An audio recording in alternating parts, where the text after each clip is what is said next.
सिंधुदुर्ग जिल्ह्यामध्ये शिवसेनेचे 2 आमदार असतानाही झिरो समजणाऱ्या या भाजपला निवडणुकीमध्ये ताकद दाखवल्याचं निलेश राणे म्हणाले.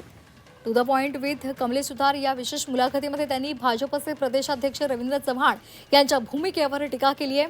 जिल्ह्यामध्ये 3 पैकी 2 आमदार असताना सुद्धा भाजपकडून नगर परिषद आणि नगरपंचायत निवडणुकीमध्ये 1 आणि 2 जागांची ऑफर देण्यात आल्याचा आरोप सुद्धा त्यांनी केला. इतकंच नाही तर शिवसेनेची जिल्ह्यामध्ये ताकदच नाही हे सांगण्याचा रवींद्र चव्हाण यांनी केविलवाणा प्रयत्न केल्याचा आरोपही निलेश राणे यांनी केलेला आहे. तर स्वतःच्या भरवशावर ताकद दाखवली नसून ही सत्तेमधून मिळवलेल्या पैशाची ताकद असल्याचा टोला काँग्रेसचे नेते विजय वडेट्टीवार यांनी लगावलाय. छोट्या कारणावर नव्हतं का की बॅनरवरनं फोटो पण सगळे अहो साहेब चर्चाच उलटी झाली ना सगळी. आम्हाला 1 सीट पण नाही 2 सीट पण नाही. अहो आमची पण ताकद आहे तिथे. आमचे 2 आमदार आहेत जिल्ह्यामध्ये. फक्त बॅनरवरचा 1 फोटो हा विषय नसतो. चर्चेमध्ये आपण काय प्रेझेंटेशन देताय मला की तुम्ही शून्य आहात, तुमच्याकडे कुठे सीट आहेत, तुमचं काय आहे. अहो आमचे 2 आमदार आहेत, मी आणि केसरकर साहेब. जिल्ह्यामध्ये 3च सीट आहेत. 1 वर नितेश राणे आहे, 1 भाजप आणि 2 शिवसेना. 3च सीट आहेत जिल्ह्यामध्ये. तर त्याच्यामध्ये तुम्ही सांगणार आम्हाला तुम्ही कुठे आहात. मग आम्ही काय समजायचं साहेब. मला सांगा तरी आम्ही बोलणी कशी करायची, कुठून सुरुवात करायची. तुम्ही शून्य आहात म्हटल्यावर आम्हाला काय स्कोप राहतो.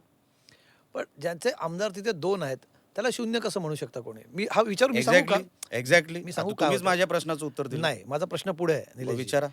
तुम्ही भाजपच्या मदतीने लढलात, तुम्ही आमच्यामुळे निवडून आलात. हा त्याच्यामध्ये दरपोक्ती किंवा हा त्याच्यामागे ही भावना आहे का की तुम्ही आमच्यामुळे तिथे आहात, आमच्यामुळे निवडून आलात म्हणून तुम्ही शून्य आहात. असं सांगायला पाहिजे ना त्यांनी. त्या असं मला भावनेतून सांगायला आलंय पाहिजे. त्या भावनेतून हे आलंय का काय की तुम्ही शून्य आहात तिथे, तुम्ही आहात, तुमचे आमदार निवडून आलात आमच्यामुळे. मग आता तुम्ही मला शून्य समजता ना, तर मग मी माझी ताकद तर दाखवणार ना साहेब. माझी ताकद दाखवणार. मी पण साहेब काय कमी नाही आहे कोणापेक्षा. मी असं का समजू मी त्यांच्यापेक्षा कमी आहे. कशाची ताकद दाखवली मला नाही माहीत. कशाची ताकद दाखवली. आणि सत्ता असली की ताकद दिसते ना. सत्ता नसली तर मग छातीत किती ताकद आहे हे दाखवावं.